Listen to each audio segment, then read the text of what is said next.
नमस्कार मैत्रिणींनो, आपली सखी या यूट्यूब चॅनलवर आपले स्वागत आहे। तर तुम्हाला तर माहीतच आहे, तर आता उद्या गणपती बाप्पा येणार आहेत। तर गणपतीच्या बाप्पांच्या स्वागतासाठी आपल्याला मोदक बनवायचे आहेत आणि असे भरपूर लेयर्सचे मोदक जर आपण बनवले तर नक्कीच आपले गणपती बाप्पा आपल्यावर खुश होतील। तर असे लेयर्सचे मोदक बनवायला अगदी सोपे अशी मोदक बनवता येतील आपल्याला। अगदी सोपी अशी मोदकांची रेसिपी आहे। तर चला आपण मोदकांची रेसिपी बघूया। आपण आता मोदकची रेसिपी बघूया। आणि मोदक आपण आज तांदळाच्या पिठीचे मोदक बनवणार आहोत। तर मी हे तांदळाची पिठी घरीच तयार करून घेतलेली आहे। म्हणजे तांदूळ स्वच्छ धुवून आणि घरातच वाळवून हे गिरणीवरून दळून आणलेलं आहे आणि खूप छान असं बारीक हे पीठ तयार झालेलं आहे। असं पीठ आपल्याला मोदक करण्यासाठी लागते। तुम्ही तांदूळ कोणताही घेऊ शकता। मी ते रेग्युलर आपले भाताचे तांदूळ घेतलेले आहेत आणि हे तांदूळाचं आपल्याला आता पीठ तयार करायचं आहे। तर 1 वाटी मी इथे तांदळाचं पीठ घेतलेलं आहे। 1 वाटी तांदळाच्या पिठामध्ये आपले 11 किंवा 12 मोदक होतात। तर इथे 1 वाटी आपली तांदळाची पिठी आहे। तर 1 वाटी पिठासाठी आपल्याला 1 वाटी इथे पाणी लागणार आहे। म्हणजे आपण जेवढं हे तांदळाचं पीठ घेतलेलं आहे तेवढंच आपल्याला पाणी लागणार आहे। आता पाणी मी इथे या कढईमध्ये टाकते आणि ह्या पाण्याला चांगली आपल्याला खडखडून अशी उकळी काढून घ्यायची आहे। आणि ह्या पाण्यामध्ये आपण आता थोडंसं तूप घालायचं आहे।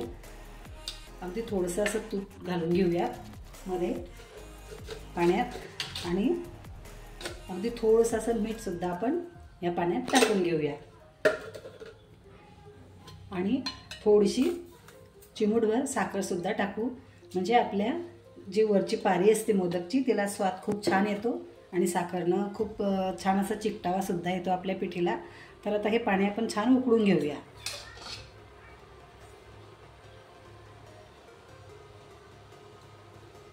तर इथे आपलं पाणी छान उकळून गेलेलं आहे आणि उकळलेल्या पाण्यामध्ये आपल्याला हे तांदळाचं पीठ टाकून घ्यायचं आहे।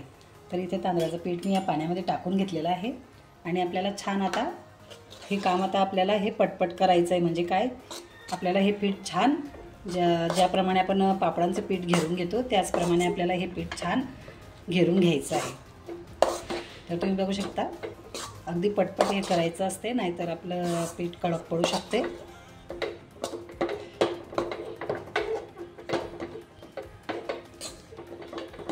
तर पीठ इथे छान मी एकजीव करून घेतलेलं आहे, मिक्स झालेलं आहे आपलं पीठ। आता आपल्याला ह्या स्टेपवरती गॅसची फ्लेम कमी केलेली आहे मी आणि आपल्याला ह्या स्टेपवरती आता आपण याच्यावरती झाकण ठेवूया। आता मी इथे झाकण ठेवते। झाकण ठेवल्यानंतर आता आपण 2 मिनटं गॅस चालू राहू द्यायचा आहे आणि 2 मिनिटांनी गॅस बंद करून घेऊया।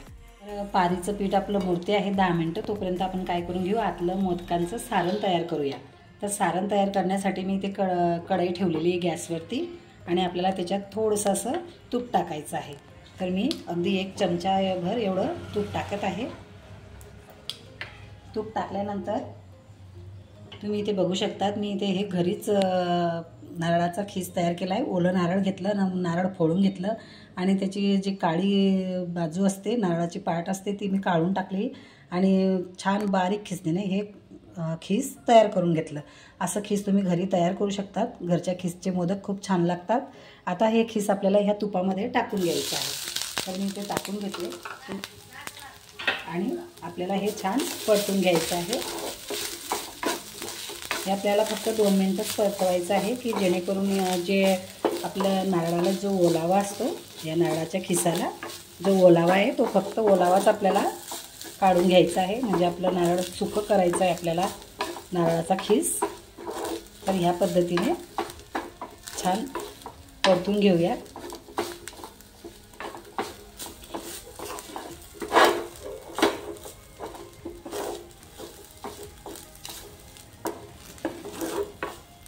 तर इथे आपला खीस हा कोरडा झालेला आहे, ओलावा निघून गेलेला आहे खीसमधला। आणि आता या स्टेपमध्ये आपल्याला याच्यामध्ये आता गूळ टाकायचा आहे। तर 1 वाटी आपण खोबऱ्याचा खीस घेतला होता, त्यासाठी पाऊण वाटी एवढा गूळ घ्यायचा आहे आणि गूळ आपल्याला या खीसमध्ये छान मिक्स करून घ्यायचा आहे।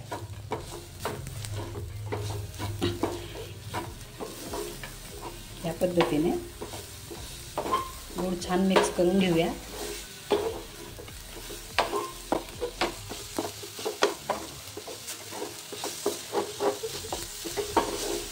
गूळ छान विरघळेपर्यंत आपल्याला हे परतवत राहायचं आहे। तुम्ही बघू शकता की इथे गूळ छान विरघळतो आहे।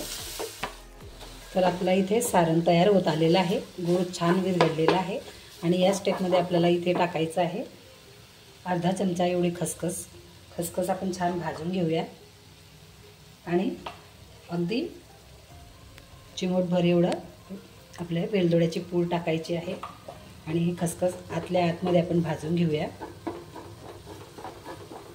आणि आता हे मिश्रण छान एकजीव करूया।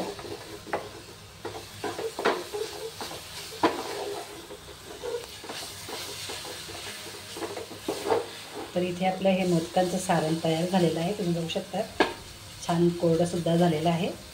आपल्या गुळाचं पाणी सुद्धा आटलेलं आहे आणि आपलं हे सारण आता अगदी तयार आहे। तर मी आता गॅस बंद करते आणि त्याला आता आपण थोडंसं थंड करून घेऊया। तर आपलं मोदकांचं सारण तयार झालेलं आहे आणि आता 10 मिनिटापासून आपण हे तांदळाचं पीठ झाकून ठेवलेलं होतं। तुम्ही बघू शकता छान आपलं पीठ आता नरम झालेलं आहे आणि त्याला आता आपण एका थाटात काढून घेऊया। तर मी इथे हे थाटात हे पीठ काढून घेते। पीठ छान काढून घेतलेलं आहे आणि आता आपल्याला हे मळून घ्यायचं आहे या पद्धतीने। आणि जर आपल्याला थोडं कडक वाटलं तर आपण पाण्याचा हात इथे लावू शकतो। तर मी ते हा उंडा छान मळून घेते आणि जर आपल्याला कडक वाटलं तर आपण हलकासा असा पाण्याचा ओला हात करायचा आणि ओल्या हाताने हे पीठ छान मळून घ्यायचं। तर मी ते हे पीठ छान मळून घेते।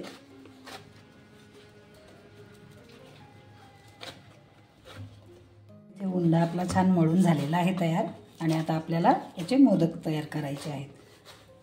तर मी इथून एक गोळा घेते छोटासा असा गोळा घेऊन घ्यायचा आहे आणि या गोळ्याला छान अशी पारी तयार करायची आहे। आपल्याला पारी तयार करून घेऊया।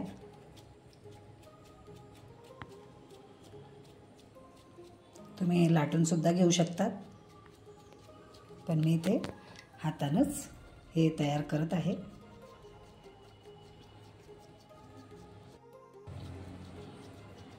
तर ह्या पद्धतीने आपल्याला पारी तयार करून घ्यायची आहे। पारी छान बारीक तयार करायची। तर पारी आपली इथे तयार झालेली आहे आणि आपल्याला आता ह्या आपल्या मोदकाला आपल्याला कळ्या पाडायच्या आहेत। तर कळ्या पाडण्यासाठी मी इथे असं या पद्धतीने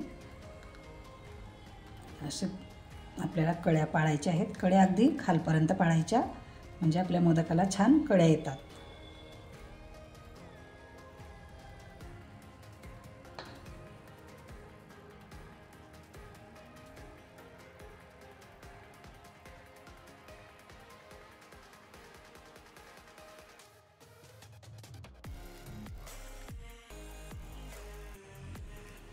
तर कढया आपल्या तयार झालेल्या आहेत आणि यामध्ये आपल्याला हे सारण भरून घ्यायचं आहे जे आपण तयार केलं आहे खोबऱ्याचं।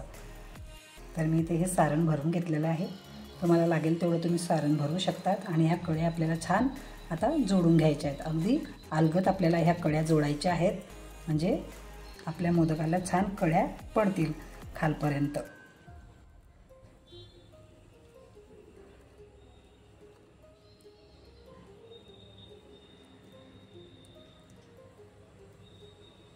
तर तुम्ही इथे बघू शकतात आपल्या मोदकाला किती छान अशा कड्या पडलेल्या आहेत। या खालपर्यंत जर आपण असं कड्या घेत आले ना तर आपल्या मोदकाला छान अशा कड्या पडतात। तुम्ही बघू शकता आणि पुन्हा आपण एकदा हाताच्या साहाय्याने या कड्या आपण अशा करू शकतो म्हणजे कड्या छान दिसतात।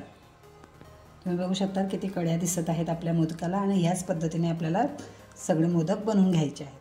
तर मैत्रिणींनो तुम्ही बघू शकता मी इथे पूर्ण मोदक तयार करून घेतलेले आहेत आणि आपल्या मोदकांना किती छान अशा कड्या आलेल्या आहेत। तुम्ही बघू शकता पूर्ण मोदकला कड्या आलेल्या आहेत या पद्धतीच्या तुम्ही बघू शकता। तर इथे आपण मोदक तयार करून घेतलेले आहेत आणि आता मोदक आपल्याला वाफेवर ठेवायचे आहेत। तर वाफेवर ठेवण्या अगोदर मी इथे एक एक केसरची काडी मोदकवरती ठेवणार आहे म्हणजे छान आपल्या मोदकांना रंग येतो आणि छान दिसते सुद्धा। तर या पद्धतीने फक्त एक एकच काडी आपल्याला केसरची ठेवायची आहे। इथे एक एक काडी मी केसरची ठेवून घेते आणि आपण आता याला वाफेवर ठेवणार आहोत. केसरची काडी मी इथे ठेवून घेतलेली आहे आणि आता आपण इथे पाणी उकळते आहे माझं कढईमध्ये आणि त्याच्यावर आपण आता हे मोदक तयार झालेले आहेत. आणि इथे कढईमध्ये आपलं पाणी छान उकळते आहे आणि उकळलेल्या पाण्यावरती आपल्याला हे मोदक ठेवायचे आहेत. आता आपण आपले मोदक छान वाफून घेऊया. मी मोदकांवरती झाकण ठेवते आणि केसर टाकल्याने आपल्या मोदकांना छान असा लूक येणार आहे. तर आता झाकण ठेवून घेऊ आणि छान 10 मिनटं आपण मोदकांना वाफून घेऊया. तर 10 मिनटं झालेले आहेत. 10 मिनटं आपण ह्या मोदकांना छान वाफून घेतलेले आहेत आणि तुम्ही बघू शकता किती छान आपले मोदक तयार झालेले आहेत. तर मी आता हे झाडण खाली उतरवते आणि मोदक आपले तुम्हाला काढून दाखवते. तर तुम्ही बघू शकता किती छान असे आपले मोदक हे तयार झालेले आहेत आणि अगदी कडीनं कडी आपल्या मोदकांची वेगवेगळी आहे. सर्व मोदक छान तयार झालेले आहेत आणि कड्यासुद्धा एकही कडी मोडलेली नाही आहे. अगदी छान अशा कड्या पडलेल्या आहेत आणि भरपूर असं सारण भरलेले असे मोदक आहेत हे. तर किती छान आपले मोदक दिसत आहेत बघू शकतात तुम्ही. आणि मैत्रिणींनो, असे मोदक तुम्ही सुद्धा बनवू शकता. बनवू शकतात. हे मोदक करायला खूप सोपे असे आहेत आणि अगदी कमी वेळेत तयार होतात हे मोदक. तर तुम्हाला दाखवते, मी एक मोदक फोडून दाखवते. मोदकांमध्ये खूप सारा असं आपण सारण भरलेलं आहे. तर बघू शकता इथे आपलं सारण किती भरलेलं आहे आणि मोदक किती छान तयार झालेले आहेत. या पद्धतीने तुम्ही सुद्धा मोदक तयार करा. खूपच छान असे मोदक होतात हे. आणि जर तुम्हाला हा मोदकांचा व्हिडिओ आवडला असेल तर लाईक करा, शेअर करा आणि सबस्क्राईब करायला विसरू नका.